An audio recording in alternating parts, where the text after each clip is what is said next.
If I could give you an eraser, would you use it? Not a single piece. Why? Because I think that there's a point in everyone's life where they experience firsthand that life is extremely unfair. And it can happen at any point. And it's unavoidable, I think. Well, I don't know. This maybe isn't... In a few years, I might have a different answer to this question. But the things I experienced when I was a child, no person should ever experience at any point in their life. But it's taught me so much.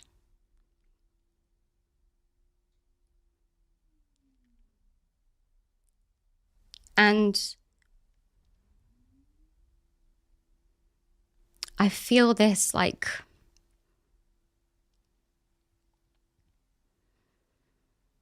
complex, like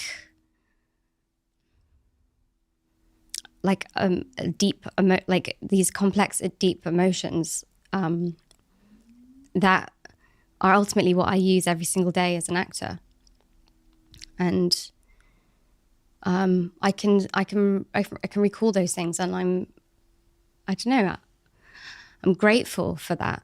I'm grateful to understand the deepest pain and fear, and also like the most liberating joy and freedom.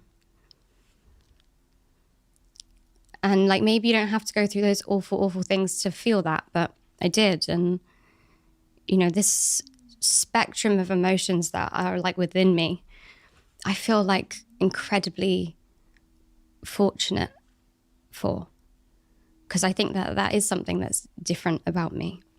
So you go through that phase after being 20, you go through quite significant, what's the word? Self-disparaging, self-hate, as I've heard you describe it. You find it hard to think or say nice things about yourself. Have you overcome that? Because when you did that interview with Lewis, you were talking as if it was in the past. Yeah, I desperately wanted it to be, and I still do. I think that I've got like a lot better at it. But, you know, whenever, you know, I sort of fall back into pain or whatever, it always comes back to like this fundamental feeling that like I'm just not worth like any of it. Like I'm just like not worthy of like, you know.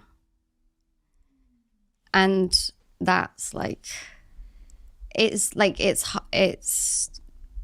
hard to combat that when you're like, whoa, but I'm really, really talking to myself differently, and I'm really trying to like put up boundaries, and I'm trying to really respect myself and like do, you know, treat myself with some respect. And then you just like still get to this point where you're like, ah. So that's like difficult. And like, that is something that I struggle with. And I have like, you know, periods of a long time where that doesn't happen. And then, you know, periods where it comes back again. But yeah, just like keep combating it and telling myself that it's not true and that I am like, I'm worthy of everything in life, of whatever I want from life. Has anything helped? Truly. Not like, you know, we say, oh, this helped. Here's 5 tips to help you. Bullshit. We write in our books and stuff. But has anything truly helped to advance that feeling of worthiness? Yeah, meditation and spirituality, which are 2 things I didn't have a relationship with for my whole life up until 2021. So Yeah. 5 minutes ago. 5 minutes ago. Yeah. Yeah. So just last year, everything really changed after that point. You did mushrooms, didn't you? No. it was Ayahuasca. literally just transcendental meditation. And then like a couple of like very like surreal, life-changing spiritual experiences, just like in day-to-day life, like not high or anything, that I just like couldn't ignore. And I felt like, oh, I'm not alone. Like, you know, like there's something else, even on like the hardest days, like there's something here that's like gonna be there, like gonna, you know, take care of me. Yeah. And so that's like easier to then just like keep going, you know. When you were 22, you talked about previously having issues with substance abuse. Yeah. Well, yeah. Did you talk about that, or have I just inferred that from you used the word substance in an interview? I mean, I feel like I spoke about this a little bit on Lewis. Yeah. Yeah. But like, I don't want to undermine it, but I guess, who am I to say like what normal teenagers do and what normal teenagers don't do? But like, you know, I took a lot of party drugs and like partied when I was like a teenager. And I was in the position where like I could buy more, but I didn't really do that, you know, to a terrible degree. We all partied. But it was like definitely something that I was like, I need to stop doing this if I want to like feel happiness. Because that's a slippery slope, especially things like very accessible things like alcohol even. Yeah.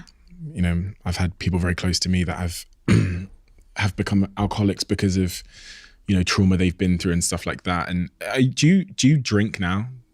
What's your relationship like with alcohol and stuff? No, not really. I mean, I'm not like sober, but I don't really drink like in the house or like on a weeknight type thing. It's usually like with dinner or like, you know, at a gig or with friends or But yeah, a lot of that is like was quite a welcome like release, I guess. It wasn't like something that you were so busy as well. Struggled with.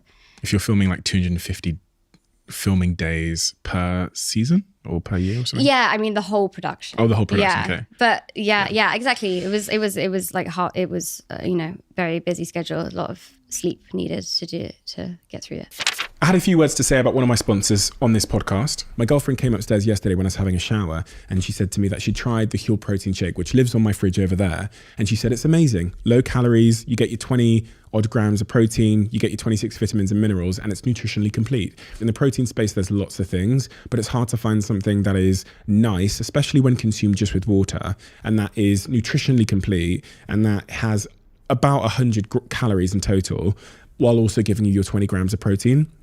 If you haven't tried the Huel protein product, do give it a try. The salted caramel one, if you put some ice cubes in it and you put it in a blender and you try it, is as good as pretty much any milkshake on the market, just mixed with water. It's been a game changer for me because I'm trying to drop my calorie intake and I'm trying to be a little bit more healthy with my diet. So this is where Huel fits in my life. Thank you, Huel, for making a product that I actually like. The salted caramel is my favorite. I've got the banana one here, which is the one my girlfriend likes, but for me, salted caramel is the one.